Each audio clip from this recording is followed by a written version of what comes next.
Welcome all you huntsmen out there.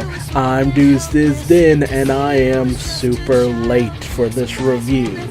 Got tons of stuff to do and a day job, so yeah, shit happens. But we pick up with RWBY Season 6, Episode 13, titled RWBY, the Season 6 season finale, which opens up with a ship arriving in a clearing. We find that it's piloted by Neo, looking more and more like her old boss by the second, not just having his bowler derby, but his scarf as well, going for more of a button-up chic kind of thing. We also see that Cinder has some new digs as well, looking very fancy, if I might add. I like it. She's rocking it, the evil empress kind of look. We also see that Neo is using her abilities to disguise their ship as a Atlas vehicle, making it very clear where their destination will lie, with Cinder commenting on the fact that her meeting up with Neo and forming this alliance of sorts was part of destiny. We then pick up with the Leviathan making its way to the shore to the off-coast city, as radio messages come over that they need Cordova back with the giant mech, with the team realizing just what they've done, as Cordova swears to them that this is their fault. As Yang and Blake finally make their way back from their encounter with Adam, and Weiss telling them that they have left the city defenseless. As they make their way out, they observe what they've done, with RWBY just kind of taking things in, not knowing if she did the right thing in the end. With Cordova initially swearing to them that this is their fault and they'll pay for it, she then comes to the realization that maybe she had a role to play. At least that's my assumption. She starts to kind of lament what part she played in the ultimate defenselessness of the city. Meanwhile, Blake has to be consoled to a certain degree, as she feels responsible for allowing the plan to pretty much go to pot. But RWBY assures her that all she cares about is that Blake is safe. Meanwhile, Maria informs them that they have the option of simply leaving and heading directly to Atlas. They have no obligation to stay. However, Weiss denounces this suggestion, saying that they are not the kind of people who would turn and run as innocents suffer, especially for something they had a hand in. So RWBY comes up with a plan that involves John and Ren teaming up to cloak the ship. Meanwhile, the Leviathan makes its way further and further towards the city, with the populace quivering in fear. We also see Terracotta and Saffron, a cute little baby. The Atlas military manages to put up their defensive walls to shield the city against the Leviathan's attack, and they try their best to unload upon the beast. However, the beast, much like Godzilla, has an almost atomic flame breath and unleashed it upon the shield, destroying it easily, I might add, as everyone looks on dumbfounded. However, RWBY radios out to the Atlas military, who are planning to simply do their best to retreat and evacuate the city. She declares that she and her team will do their best in order to solve the creature if they would back them up. However, ultimately, the Atlas military says that they are in a stolen vehicle and they will not be providing the Huntsmen any assistance in this task. RWBY declares that they will do things on their own, with her declaring that she will use her powers in order to stop the beast, much to the dismay of Cordova, who was suggested trial by fire, but this is a little bit of overkill. Meanwhile, Cordova hears the resolution in RWBY's voice as she states that she will take on the beast herself if need be. Meanwhile, Ren and Jean unleash their abilities in order to cloak the ship from the Flying Grim as the beast makes its way to the second shield, easily disabling it.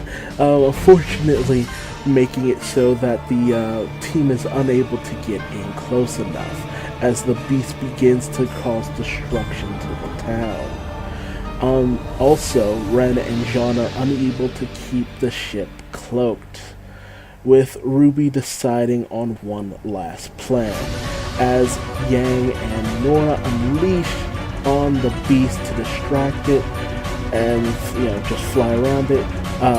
Weiss uses her abilities to summon a hornet that has been so helpful throughout this, past few seasons in order to get RWBY in close so that she might be able to use the power of her silver eyes on the Leviathan.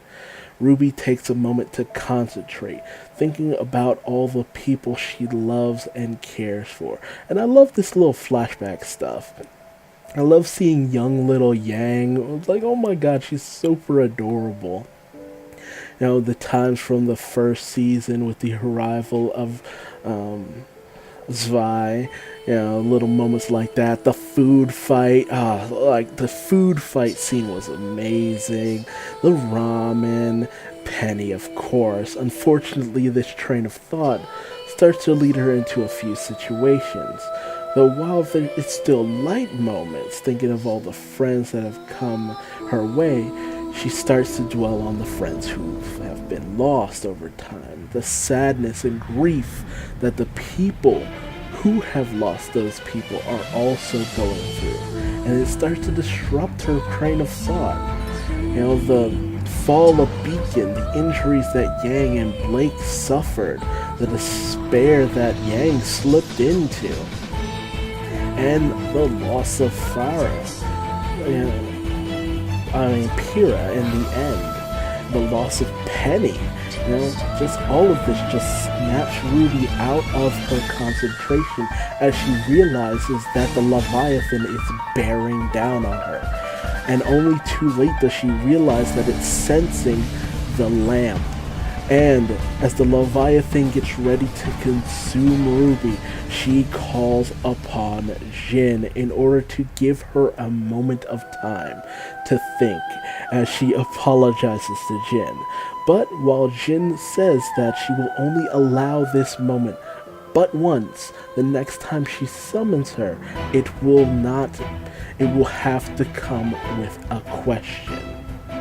Although she does applaud RWBY's quick, interesting thinking. That's the one thing I always love about God characters. Especially the ones who take notice of when, a mortal is being clever. It's just like, you cheeky little shit. That, I never would have thought about that. Well done. I'll give you a freebie on that one. You impressed me. So as time starts to begin yet again from Jin's pause, RWBY once again starts to concentrate, keeping her mind focused on what's most important. The fun she had with her friends, the various friends that she's had along the way. Weiss, Blake, her sister, Yang, the good times they shared together, the fun little hilarious moments. I love this. Back in my day when all the background characters in RWBY were nothing but dark, shadowy silhouettes. Are we ever going to ever see any of the other students from Beacon? I'm still wondering that. It's just like, so many awesome designs and characters. It's like, what happened to everyone else? Are they okay? The tournament, of course. And as the Leviathan starts to move again, RWBY continues to have, more peaceful and calm thoughts. Just the time she spent with Crow, Oscar, Maria, even, despite the sadness, she still made good friends. She still had fun. She still, cherishes the memories that she's had and the people that she's influenced. And in the end, she remembers one thing in particular. Her mother, Summer Rose. My God, I was not expecting this. I was not expecting to see anything of Summer Rose. Despite the fact that time and time again I was harping on the fact that we should start getting a little information on Summer Rose, because where else would RWBY have inherited the silver eyes from? It's not her father, it's definitely her mother, and I'm hoping that we're finally going to get some information on Summer in general. I mean, Christ, we met, the father, whose name friggin' escapes me. We've met Crow, we've met Raven, we've gotten to know all about them, but we've never had anything really mentioned about Summer. And it's been bugging me for the longest time, because I'm just like, man, now that y'all getting into the Silver Eye thing, you're driving it home that it's a familial, it's a bloodline trait, kind of like the Sharingan and all that good stuff, then it's gotta be from Summer. You never hear RWBY mention Summer in general, which always was like, what's up with that? How did Summer die? What happened to Summer?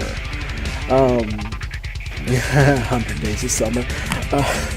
But, and with this thought, RWBY is finally able to unleash the power of the Silver Eyes, unleashing it upon the beast, petrifying it. The beast has been slain. The crowd cheers, the military cheers, the team really sighs a long sigh of relief as the battle is done. Maria is thankful that things worked out, and RWBY takes solace in the fact that she has saved so many lives. Only for the beast to start breaking free of the petrification, which I love, because it's just like, man, if RWBY had fully mastered the Silver Eyes then and there, I would have been like, no, come on, no, at least milk it a little bit for a couple of seasons. Make Maria kind of redundant if she doesn't at least get to properly try to train RWBY for the most part. But thankfully, in comes Cordovan, who just starts barreling into everyone's shock and surprise as she ripped off the arm that was stuck, and she comes in with a Giga Dream Breaker, declaring that she will protect the people, taking to heart some of what RWBY had stated, going in, destroying the Leviathan as the crowd cheers. And I love Terracotta's face, because it's just like, I can't believe it. The old bat was actually good for something. And, Cordovan, glares down at RWBY, and they have this nice little exchange where RWBY takes a moment to say, thank you, I'm sorry for everything we've done. We've caused a bit of a mess here, and I'm so sorry. But Cordovan just full on looks the other way, just saying that we won't really miss one plane after the events that happened here. One plane that will just slip by me in my reports. And RWBY, takes this moment to just think about the fact that, that's the thing about RWBY. I love it when a main character is able to just have a very positive influence on certain other characters, kind of sway them a little bit. Because ultimately, well, technically it is their fault. I'm pretty sure the Leviathan was drawn to not just all the people, but the relic in town as well.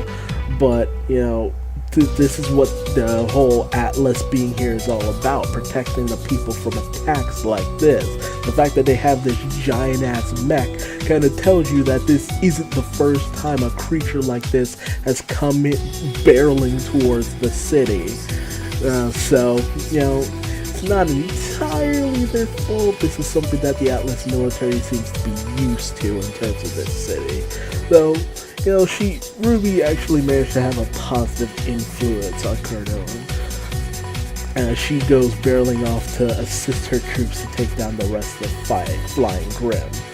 As everyone heads towards Atlas, RWBY has a moment with Crow where Crow, says, "Hey kid, you did good. You done a good job," and he even passes on having a drink, which has been a long time coming. Hopefully, Crow's character moves forward a little bit, especially in terms of recent events, if you're up to date with a bit of the news, but I won't go into that here. That is not my place to talk about at all.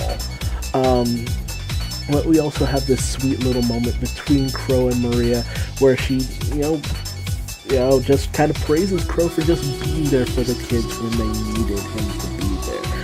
Being an ally first and foremost, which is very sweet.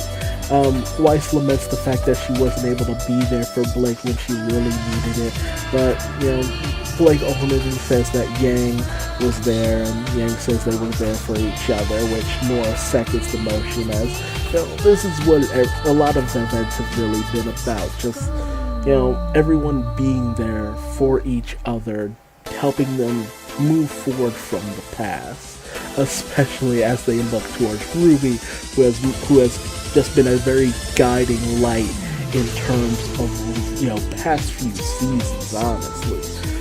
Ever since season 4 started up, RWBY has been a beacon in the darkness. No pun intended.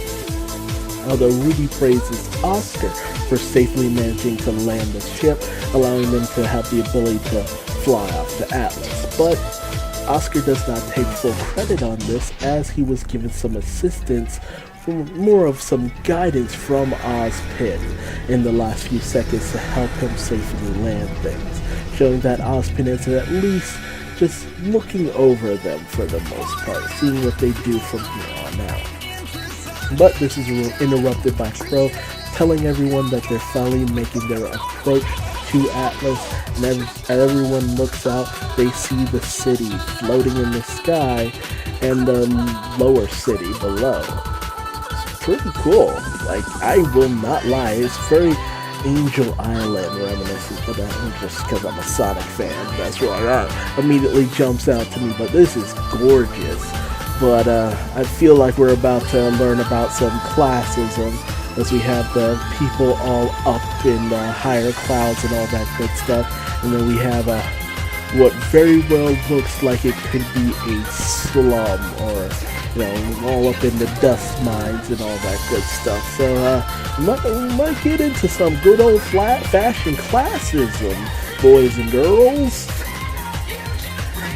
But Weiss is a little taken aback as something makes her a bit uneasy, and that's the fact that, as Crow points out, the entire Atlas military is there. It's not just a few of them, it's all of them. And, they're just kind of looks like they're prepared for an attack, which they very well should be. As, they're welcomed into the city of Atlas, and in the after credit scene, as many seasons want to do, we see Emerald approaching Mercury, just have a bit of a heart-to-heart, but Mercury is a little bit more preoccupied, as Emerald sees what he's looking at, and questions what they're looking at. And that specifically is the Wicked Witch of the West, creating her legion of flying monkeys in order to, as Hazel so aptly puts it, if you want something done right, you do it yourself. And thus we have the witch making her move. Now, oh man, next season's gonna be amazing, because it's gonna be all out pandemonium and war. Just battles in the sky, what have you. It's going to be intense, and I can't wait. I really can't wait. It's unfortunate that more than likely, half a year, give or take, but it'll be worth it. This season, it was a long journey in order to get Alice, which even the characters comment on, but it felt like a hard-fought moment of growth. We had so many revelations and character growth and development, and we learned so much about, Ozpin's backstory and all of that, and the history of the world as a whole. Just, my God, and just Salem and how her descent into darkness, very reminiscent of Elphaba, someone who was originally a little bit more on the kinder side, especially if you've read the Wicked book. Elphaba, a victim of circumstance very much. She just kept going further and further down this dark path.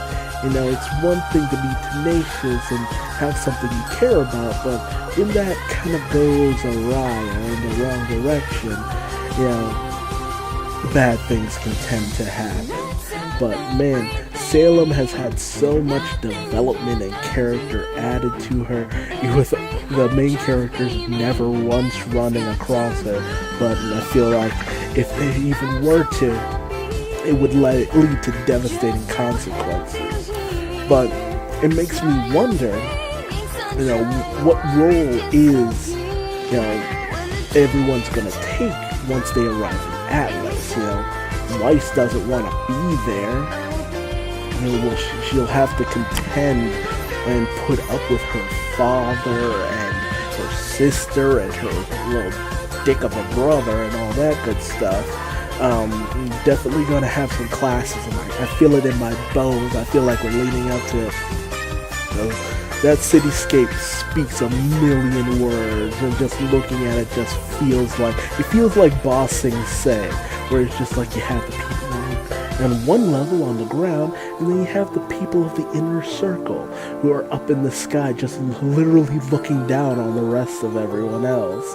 That's how it feels to me, of course. It could very well be wrong, but there's also the fact that we don't know what the little scorpion fuck, and I can't remember their names right now, but what they're up to, honestly. They were sent on a mission by Salem. What they could possibly be up to, I don't know, but I feel like it's definitely going to tie into a confrontation. And I wouldn't even be surprised if we came to find out that, Weiss's father had some connection with Salem through them. But we also have the fact that Cinder is making her way to Atlas as well with Neo. So, very much kind of like when Zuko was by himself, but I very much doubt that Cinder is going to turn over any kind of new leaf, and it leaves questions as to what's going to happen with Hazel, Mercury, and Emerald. Where's their story going to go? Tyrion, there we go. I don't know why I couldn't remember his name. Tyrion, what's he going to do? Because he's obviously up to something very sinister. That should be fun. And then we're going to have this all-out sky battle with the forces of Atlas taking on Salem's flying monkey squad. Well, they're gorillas, but hit a little bit harder than monkeys. But a fun season. I'm glad we're moving along, getting some development and progress. And ultimately, I doubt that the lamp is actually even going to be able to be kept in Atlas properly, because with what Jin said here, I very much feel like the next wish is going to be made just to keep the lamp out of enemy hands. Should that be the Atlas military itself or Salem? So there you go. But tell me your thoughts on this episode and the season as a whole in the comment section below. What was your favorite part? What are you interested in terms of next season? Did you enjoy this season, or do you feel like it was a bit lackluster? I feel that the animation is just steadily getting better and better and better, which I'm so glad to see. They're really starting to step it up and get that quality back in. I just feel with a little bit more creative creativity, we might be able to get things back to where Monty always had it. But then again, maybe not. He just had that special touch that is always going to be missed. But if you like this video, leave me a like, and if you didn't, feel free to leave me a dislike and tell me what I'm doing wrong in the comment section below so that I might be able to better myself for future videos. And hey, how about subscribing? Because I'll definitely be bringing you Season 7 information of RWBY. Any shorts that might come along the way. We'll definitely be getting some character shorts. Now that's such a staple of this series. But I'm very much looking forward to it, and I hope you are too. But until then, I will see you in the next video. Thanks for joining me.